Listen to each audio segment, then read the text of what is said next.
Instant success, money, fame, reputation, ये सब कुछ एक ही डोमेन में आता है, वो है राहु की डोमेन में। तो एक ही प्लैनेट है, वो है राहु। राहु की दुनिया में आप सबका स्वागत है। कभी आपने सोचे हैं कि जब भी इंस्टेंट सक्सेस मिलता है, राहु का क्या एग्जैक्टली ट्रांजिट होता है, क्या गोचर होता है जिसके वजह से आपको ये इंस्टेंट सक्सेस मिलता है? चलिए, हम सब ये जानते हैं, जब भी आपका जो गोचर होता है, टाइम ऑफ ट्रांजिट, उस समय में अगर राहु आपका तीसरे घर से अगर आपका ट्रांजिट कर रहा हो या फिर गोचर कर रहा हो, अगर छठे भाव से अगर गोचर कर रहा हो या फिर ट्रांजिट कर रहा हो, 10वें भाव से अगर गोचर कर रहा हो और 11वें भाव से अगर गोचर कर रहा हो, उस टाइम पे आपको ये instant success, fame, reputation, money सब कुछ मिलता है। एक पोजीशन है, वो मैं आपको आखिरी में बताऊंगा। तो तीसरा भाव क्यों? क्योंकि तीसरा भाव जो होता है आपका सबकॉन्शियस माइंड होता है। यहाँ पे वो जो जुनून होता है वो राहु आप में लेके आता है। राहु हमेशा कोशिश ये करवाता है, आपकी मन में वो सारे जो इनकरेजमेंट होता है, आप में जो क्षमता होता है, वो सब कुछ आपको राहु यहाँ पे देता है, जिससे आप अपना जो मकसद होता है उसको आप अचीव कर सको। सही गलत वो बात का बात है। अभी अगर हम बात करें छठे भाव में हुई रिस्क टेकिंग एपिटाइट जो होता है, जो हम डिफाइन करते हैं कि आपका क्षमता, आप कितना तक अपना रिस्क ले सकते हो, वो राहु आपको यहाँ पे देता है। मैं ये बताऊंगा, अगर यहाँ पे ये बोला जाए ताबड़तोड़ मेहनत कुछ कम नहीं होगा, बहुत ज़्यादा मेहनत करना पड़ता है, पर आपका कोई भी दुश्मन को वो टिकने नहीं देते हैं अगर छठवें भाव में आपका राहु का अगर गोचर हो रहा हो।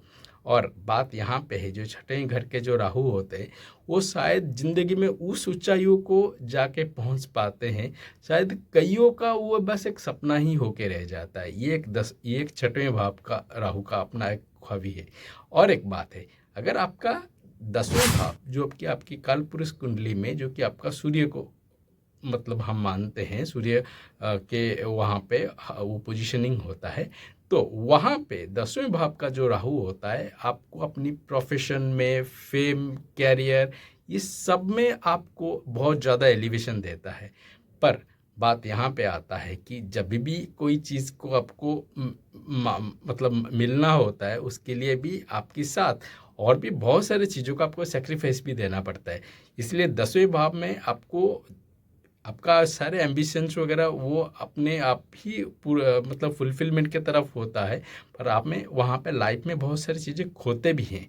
तो ये एक क्वालिटी है 10वें भाव की। पर 11वें भाव में अगर राहु का अगर गोचर होता है, जो कि आपका इच्छा पूर्ति को हम मानते हैं, वहाँ पे आपके सारे जितने भी आपके सारे प्रयत्न है, सारे एंडेवियर्स है, वो आपका स्वीट सक्सेस में कन्वर्ट होता है। राहु यहाँ पे सब कुछ देते, एवरीथिंग, जहाँ से मतलब आप स्टार्ट करो अपना जर्नी और जहाँ तक पहुँचने के लिए वो आपको 10वें भाव में देता है। अगर ये सारे कॉम्बिनेशंस आपकी अगर नेटल चार्ट में, जो आपका बर्थ चार्ट है, उसमें अगर जैसे तीसरे और छठे आपके 10वें और 11वें भाव से अगर ये सारे कनेक्टेड होते हैं, तो आपको ये सारे सक्सेस मिलते हैं। एक और पोजीशन वो है 8वें भाव का राहु। आपने हमेशा सुना होगा 8वें भाव का राहु बहुत मेहनत करवाते हैं। बहुत कोई ज्योतिष ये भी बोलते हैं कि यहाँ पे मतलब राहु को इनऑस्पिशियस मानते हैं। मैं आपको ये बताता हूँ, 8वें भाव का राहु आपका ट्रांसफॉर्मेशन लेके आता है। पर शर्त बस ये है कि जो 8वां भाव, वहाँ पे आपका टॉरस हो, जो आपका वृष है, या फिर आपका जेमिनी हो, जो आपका मिथुन हो।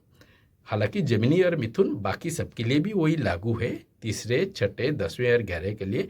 इन पर्टिकुलर जो 8वां भाव का जो हो, वो आपका जेमिनी हो या फिर टॉरस हो, उस केस में आपको ये सारे चीज़ें आपको मिलता है। पर 8वें भाव का जो टाइमिंग होता है वो बाकियों से थोड़ा सा अलग होता है। यहाँ पे आखिरी का अगर राहु का महादशा या फिर अंतरदशा चल रहा हो, उस जाने का आखिरी पड़ाव पे ही आपको वो सक्सेस मिलते हैं, जो कि कईयों को बाकी सब के बिगिनिंग में ही इंस्टेंटली मिल जाते हैं। अभी जैसे आपने को ये पता है कि ये सारे तो आपने प्लैनेट के हिसाब से और ये सारे आपके पोजीशन के हिसाब से आपने तो जान लिए। अभी बात है कि प्लेसमेंट पोजीशन के बाद आपका आता है कि ये कौन सी मतलब राशि और पोजीशन के बाद ये कौन से नक्षत्र में, उसके लिए मैंने एक सीरीज बना के रखा हुआ है, राज कारक योग विथ राहु। आप उसको देख सकते हैं। वो 7 नक्षत्र हैं जहाँ पे राहु आपको बेशुमार फेम देता है, पैसा देता है, सब कुछ देता है, लेविश लाइफ होता है, किंग साइज लाइफ होता है। पर मैं आपको ये बताना चाहूँगा इन जनरल में भी आपके बाकी नक्षत्रों में भी राहु अच्छा रिजल्ट्स देता है, पर वो कुछ पर्टिकुलर साथ होते हैं जहाँ पे वो बहुत ही बेहतर आपको रिजल्ट्स मिलते हैं। अगर इस कॉम्बिनेशन के साथ अगर वो सारे नक्षत्र भी हैं तो आपको मतलब जिसको बोलते हैं आपको बेहतर से बेहतर, आप अगर कभी उम्मीद से भी ज़्यादा वो आपको मिल सकते हैं। अभी अगर पामिस्ट्री के हिसाब से देखो, ये जो आप फोटो देख रहे हैं यहाँ पे जो स्टार मार्क बना हुआ है वो राहु की जगह पे मिलता है। जो हम बोलते हैं लॉटरी, अचानक सक्सेस, इंस्टेंट सक्सेस, जब भी वो आपकी पाम में अपीयर करने लगे उसी टाइम, उस उम्र के उस पड़ाव में वो आपको अचानक सक्सेस देता है। ये कुछ बहुत ही पर्टिकुलर चीज़ें होते हैं जो कि आपको लाइफ में हमेशा अचानक देता है, जिसका दूर दूर तक आपने कभी कल्पना भी नहीं किया हो। आई होप आपको ये वीडियो अच्छा लगा होगा। Give me a shout.